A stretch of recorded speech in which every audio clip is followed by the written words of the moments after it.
This podcast is brought to you by Kyoto Japan Automotive Group, a company which I've known personally for over 20 years, and your one-stop shop for tires, batteries, and auto parts.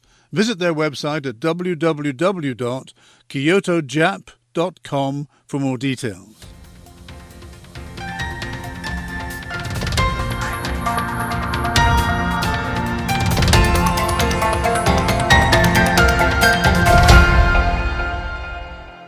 The older I get, the more I realize that age doesn't bring wisdom. They're the words of H.L. Mencken, the well-known American essayist, satirist, and journalist. And he lived a long life and did most of his writings in the first half of the 20th century. And I enjoy reading him. And incidentally, I'm sure you all know that his acerbic remark is the very opposite of Cicero's observation of age and wisdom almost 2,000 years earlier. And as they say in New York, go figure. All of this is to say that recently I was introduced by a mutual friend to a celebrated writer across the Atlantic who has written several very thoughtful books, the most recent being entitled Uncertainty, The Wisdom and Wonder of Being Unsure. It was a title that intrigued me when it was first brought to my attention. My guest's name is Maggie Jackson, and she arrived from the USA only yesterday, so she's probably still feeling a little bit groggy, but I'm grateful to her for making time for me to hold my hand and guide me through her unusual book, or at least I found it unusual, and I must also say rather reassuring, while explaining to me and all of us what motivated her to write it and what she discovered along the way. Welcome to Geneva, Maggie. Welcome to the McKay interview. It's a pleasure meeting you. It's a pleasure being here. Thank you for having me.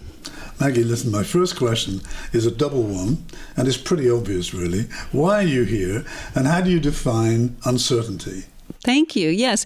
Well, I'm here, and it's an honor to be here to appear at the Festival du Lac, which is a literary book festival occurring this weekend at the Ferme Saint-Maurice, north of Geneva, on Saturday and Sunday from 9:30 to 6. So I hope everyone will stop by, and I will be the only Anglophone, English-speaking author speaking at 12:15 on Saturday. Great. All about my book. Well, it is an honor, because even though Geneva is called International Geneva, it's quite a compliment to be the only English-speaking author. I'm excited. In Francophonie. Yes. Good for you. Good and for you. Your second question is very, very important, because I think we so often have an understanding of uncertainty that's that it's monolithic and swampy and foggy. So it's very important to define what I mean. Very, very briefly, experts agree that there are two main kinds of uncertainty. One is called aleatory uncertainty, and that's really the unknown, shorthand for the unknown. So if I see a newspaper headline saying uncertainty roils the stock markets, really the allusion is to what we cannot know. Despite our probabilistic models, etc., we can get a toehold on likelihood. That's aleatory, or the uncertainty. But distinct from and in complement to aleatory uncertainty is our epistemic uncertainty, or really psychological uncertainty, the idea of being unsure. And that's really the human response to the unknown. So when we as humans meet something new or unexpected or ambiguous, we have a response. We literally gain the chance to recognize that we've reached the limits of our knowledge. So your child might have a cold, and you don't know if it's COVID or a cold or allergies. And so it could be this, it could be that. That's uncertainty. It's not ignorance. It's just the human response to the unknown. And that's where things actually get quite interesting. Interesting. And don't take offense at this question, but you're an American. It's a vast and varied country. Aren't you running against the grain of American culture, writing a book about uncertainty? I mean, the impression of Americans that many of us, non-Americans, have, me included, is a nation of can-do single-mindedness and people full of self-confidence. Or was that just too simplistic, Michael? Well, it's a very, very good question. And today, I'd underscore parts of America seem to symbolize or epitomize a certain stridency, a certain arrogance. I'm alarmed by this rising trend, as many people are. I don't condone or espouse that kind of single-minded certitude, as you mentioned.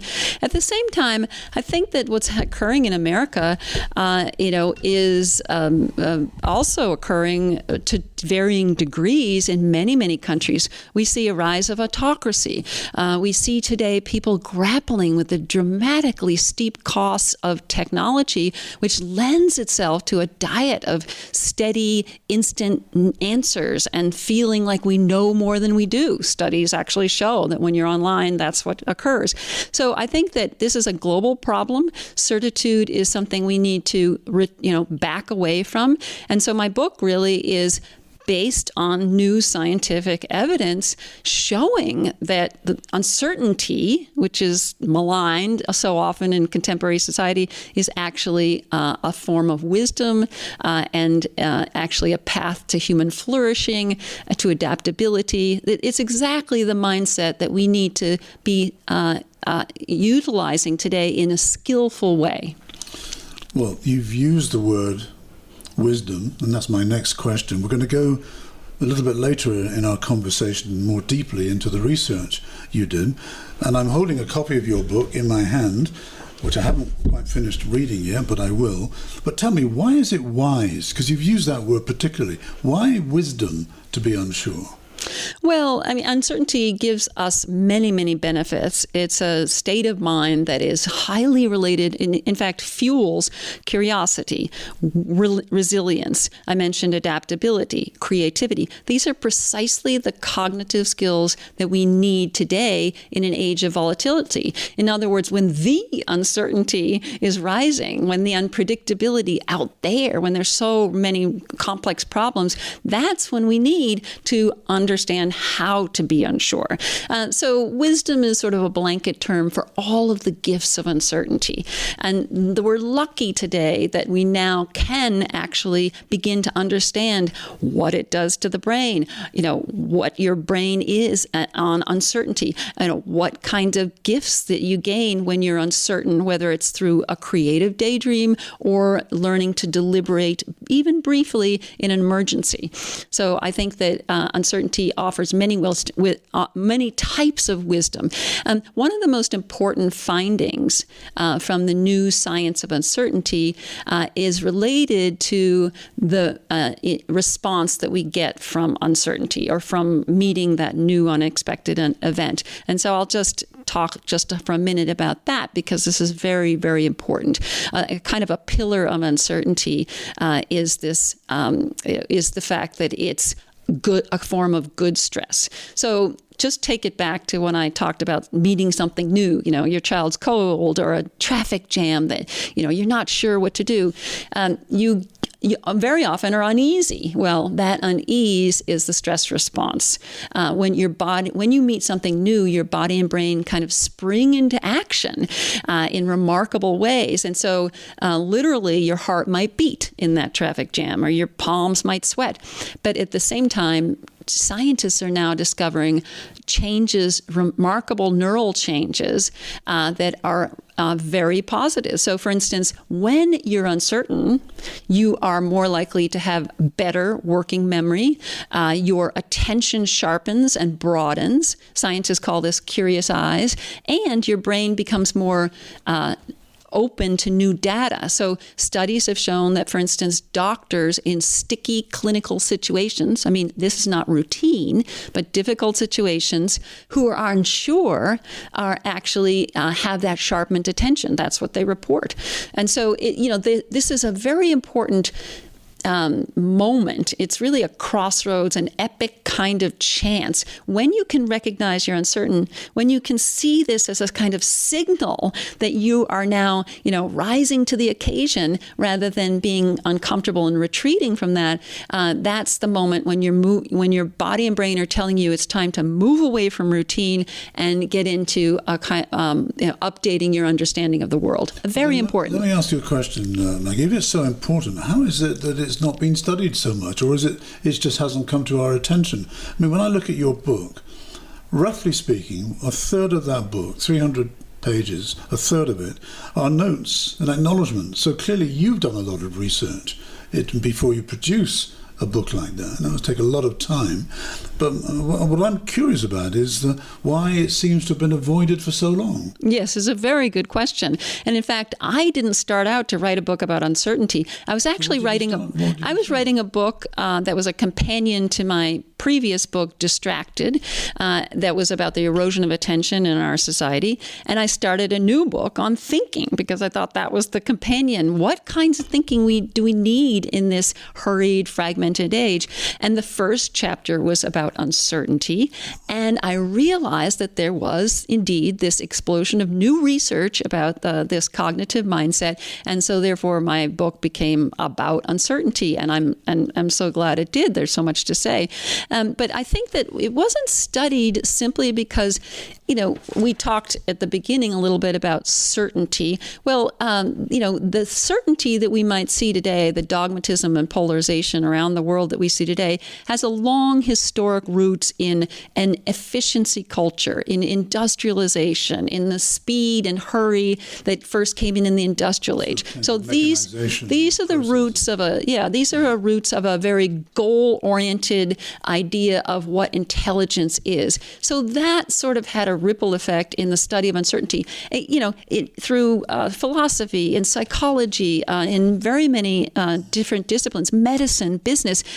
What mattered was the outcome. What matters is the answer. But the process of getting there hasn't been as well studied. Now that's changing, and it's exciting. And does the trait of uncertainty or hesitation or indecision vary with age and sex, or is it basically across the continuum, more or less evenly distributed? Yes, well, I think that it's really important also to talk about, before we might talk about intolerance of uncertainty, I think it's important to talk about the second main pillar about, that if your audience will take away any 2 points about uncertainty, it would be first, it's a form of wakefulness and arousal, not something to fear. But the second is that uncertainty basically slows you down. It is an expansion of the space between question and answer. And so a great illustration of that idea is that uncertainty is actually very, very important, surprisingly, to expertise. And so I mentioned medicine as being a very certainty-oriented profession. That's changing a little bit. And I went up to Toronto, actually, to visit surgeons at work because I wanted to see where and how uncertainty had a place in the most difficult, high-stakes moment. And what did you discover? Well, in one operation, I saw a surgeon who is our ideal of an expert, all efficiency, barking orders, until he thought he made a lethal error, and the whole operation called to a halt. And I realized that there's something more to the story of expertise than that swaggering person who walks into the room knowing just what to do. So this is actually in the operating theatre that he realized. Yes, I was, inches from the patient, and I spent days there, just, illustrating the ideal of expertise that we all carry around with us. Basically, there are two kinds of expertise. It's now considered. We all accrue knowledge and expertise through practice and the 10,000 hours, but over time, that kind of heuristic mental models of knowing just what to do, chest pains, see, here's the doctor, heart attack, they think, that kind of routine expertise becomes entrenched, and often people fall into complacency. So years of experience are very weakly correlated with actual skill and accuracy. Now they've discovered, experts in expertise, so to speak, have discovered a higher form of expertise called adaptive expertise. These are the people who know when and how to be unsure. And how do they do so? Well, first of all, they know how to break the inertia of their knowledge and begin to think anew. Studies show that the adaptive experts spend more time on a new complex problem, than even novices do. So this diagnostic of the problem is very important. Experts take on the harder cases. They remain curious and skeptical. They just fight that kind of complacency that happens when we're on autopilot. And that's really important. And I think that that's a lesson we can draw from in whatever field we're working on. In a way, you've answered my previous question indirectly. If it varies with age and sex, probably not. We just don't know yet. That's, I think you're asking about intolerance of uncertainty, which is a personality trait.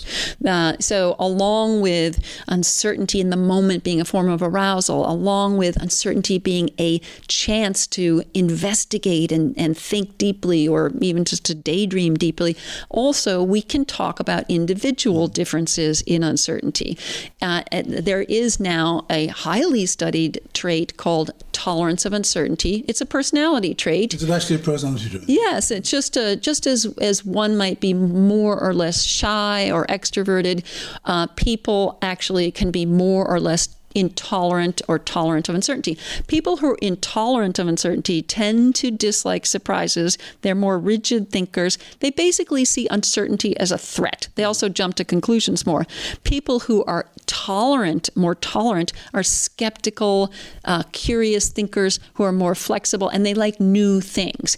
So you can see a distinct difference between them. The good news is that this is mutable. So now there's a lot of work now in trying to bolster people's tolerance of uncertainty to boost resilience. There's work in the United States on helping stressed teenagers boost their resilience just by tolerating uncertainty.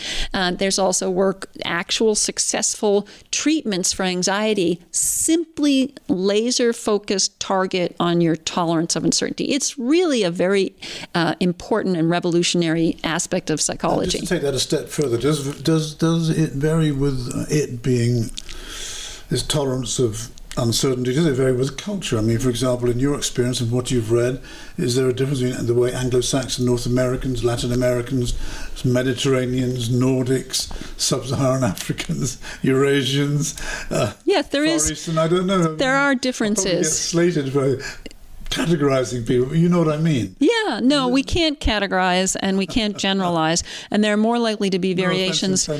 More likely to be variations within a culture, within a people, within a group or a company.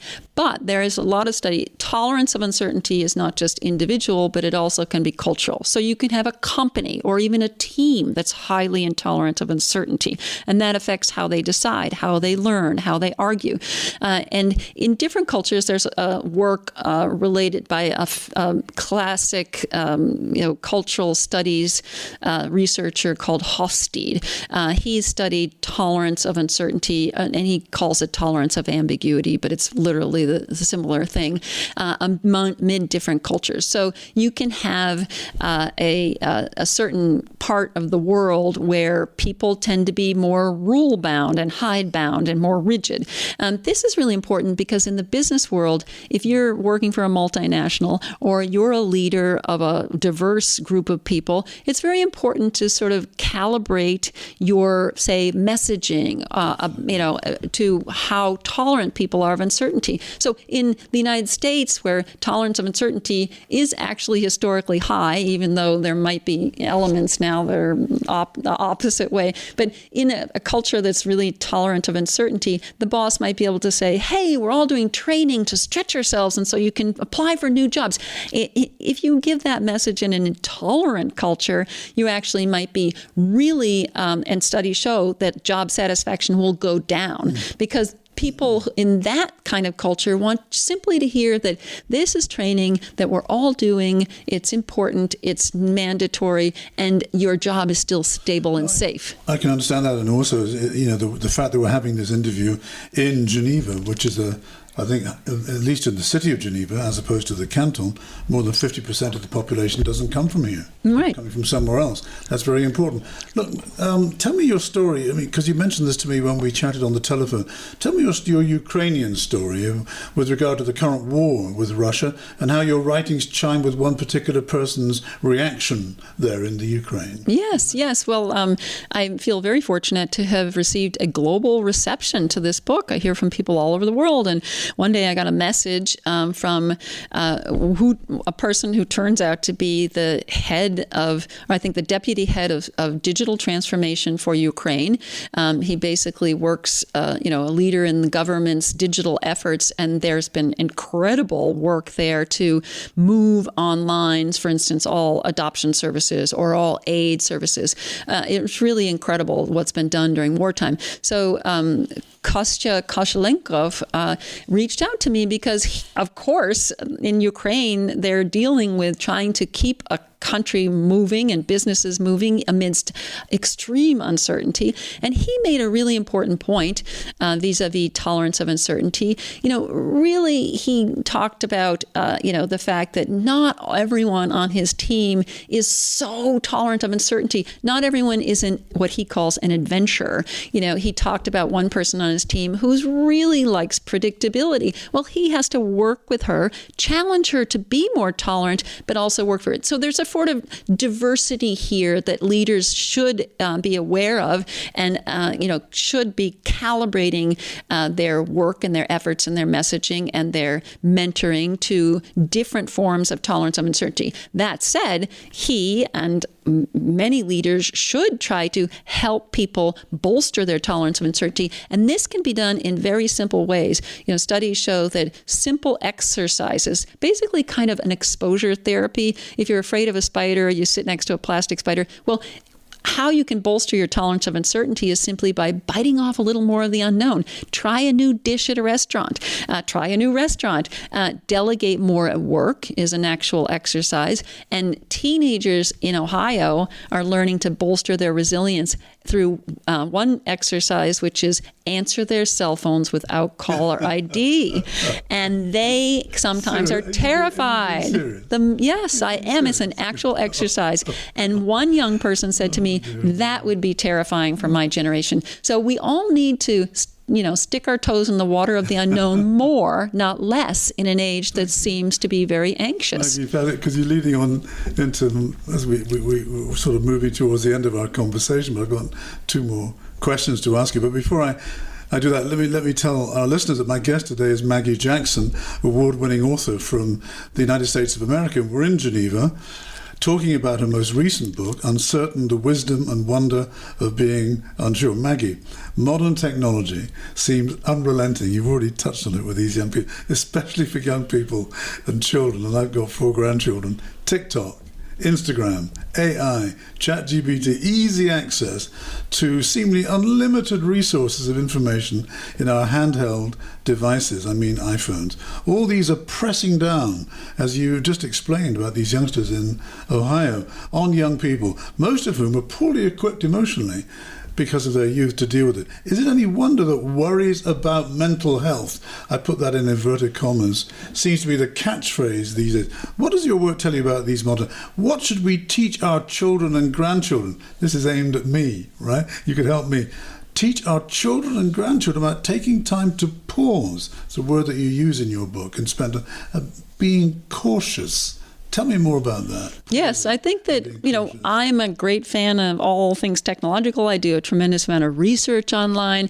It's a fantastic invention with limits. I think that, it's very true. One could see that technology so often funnels us toward the certain answer, the neat, pat, instant answer, as I mentioned. I mean, studies show that a brief search online does give you what's called a kind of Google hubris. You come away from a brief search online thinking you know more than you do. And that's a phrase, Google hubris. Yes. And I think that basically that's very corrosive to learning, because if you don't know the limits of your learning, you don't know where, how to expand. Study after study show that it might be actually undercutting our, the work of memory, because it's really important just to pause and sometimes even to step away from problems, not just to gain insight, not just to build memory, but also to actually forget a bit. When you cram, you think that you know the work, and being online is a form of cramming, actually. When you space out learning, you're actually letting the mind digest, and then by forgetting it a little bit, the struggle to get back into that remembering is actually really, really important for learning itself, because you're awakening all sorts of synaptic connections in and around that. So memory and technology shouldn't be our entire life. Technology shouldn't be the only way and how we learn and retort. So I think one of the most important things is to put down the cell phone and take pauses. Okay, I should have interrupted you, because what I wanted to pin you down on, particularly when it comes to young people, old people like me are all finished anyway. How do you encourage teenagers, people in their 20s, to pause and to take time when they think, and they're probably right, there is no time? Because nowadays mum's also working a full-time job and has children and the nanny and the husband, and maybe he's not there when he should be. How do you do that? How? Well, I think that, we can teach in incremental ways to step back. There's a lot of talk a few years ago about digital detoxes. Sometimes those were, big picture, sort of take a week off, etc. I think it can be done in literally just 5 minutes.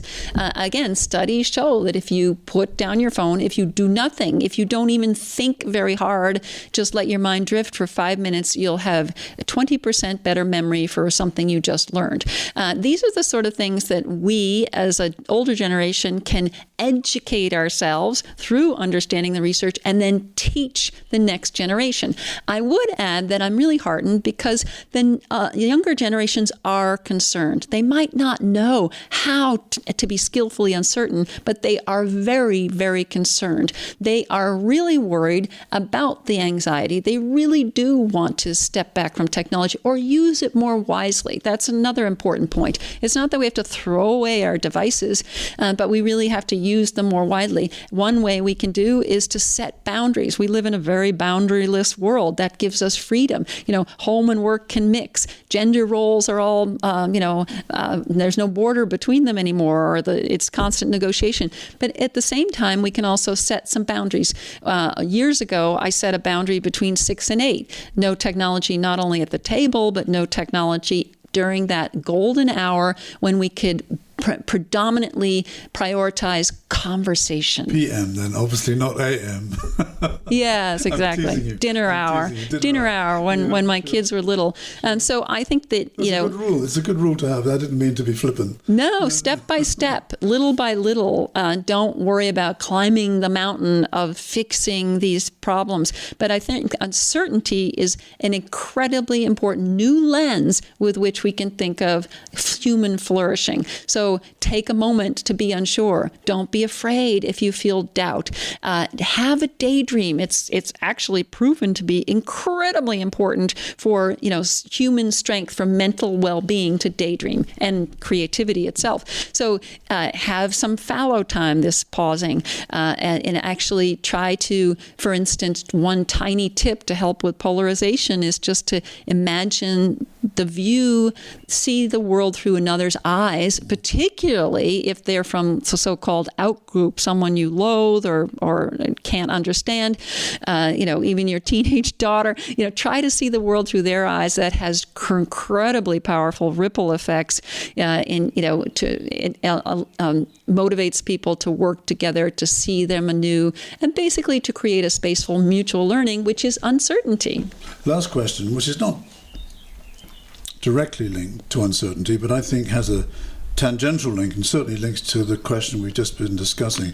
It's about disagreement. You write about encouraging disagreement and that it's healthy to disagree, but I'm sure you'd be the first to agree that in so many ways these days, disagreement has become shrill, angry, even abusive, and potentially dangerous. Sometimes, and I'm not the only one pointing the finger at blame at social media, especially anonymous social media content. Tell me, in your opinion, your experience, how in these modern times can we encourage disagreement without it becoming toxic or dangerous? Yes, and it's very, very important. I mean, today companies try to hire for fit, and talk about hire for fit, which is hiring someone to fit into the culture. Yeah, it's a real slogan these days.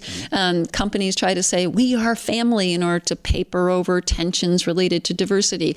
There's a push now to sort of be on the same page. We're on the team. Well, that can be really corrosive to good group collaboration. Agreement leads groups, whether it's Mount Everest climbers or the Supreme Court justices or a team at any old company.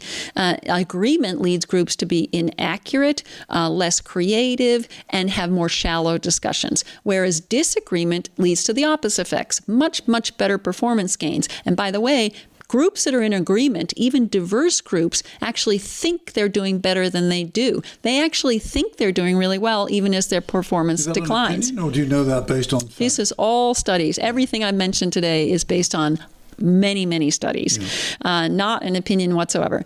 But disagreement is the antidote to this complacency of we, I call it. And yet we often think in today's world that disagreement means one side emerges victorious over the other, or a disagreement is a dissenter who, raises the flag of the right answer and everyone follows behind.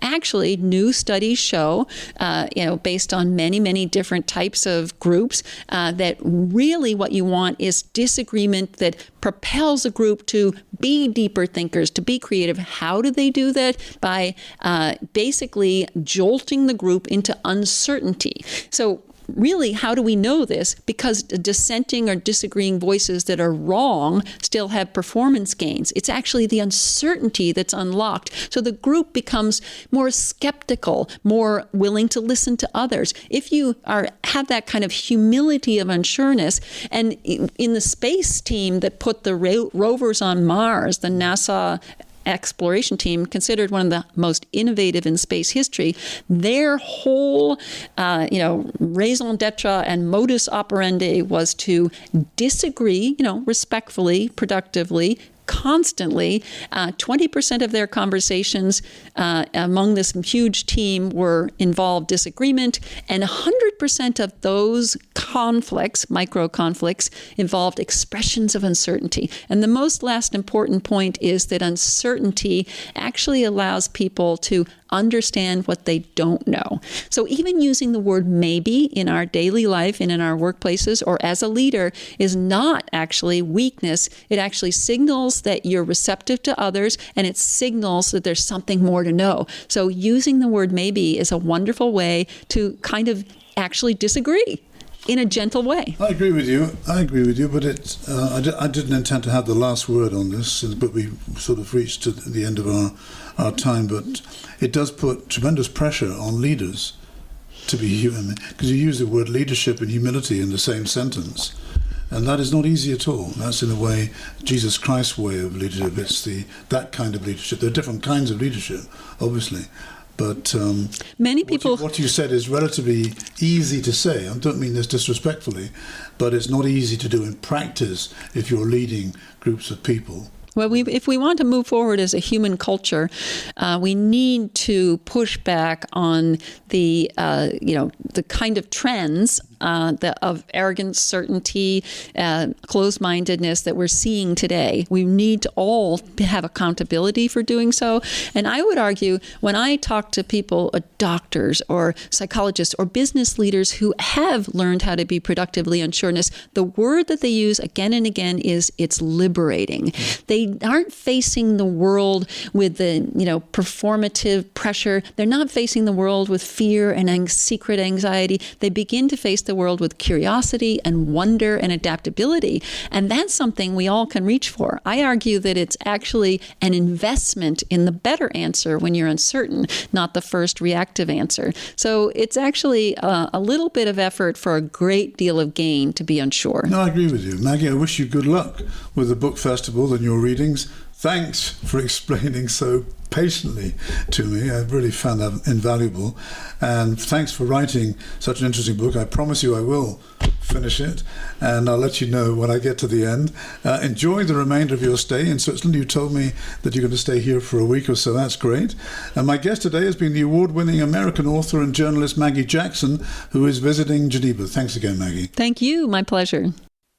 Thanks for listening to the McKay Interview podcast, brought to you by Kyoto Japan Automotive Group, a company which I've known personally for over 20 years, and your one-stop shop for tyres, batteries and auto parts.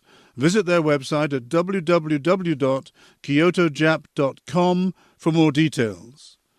And you can find more podcasts on Anchor FM.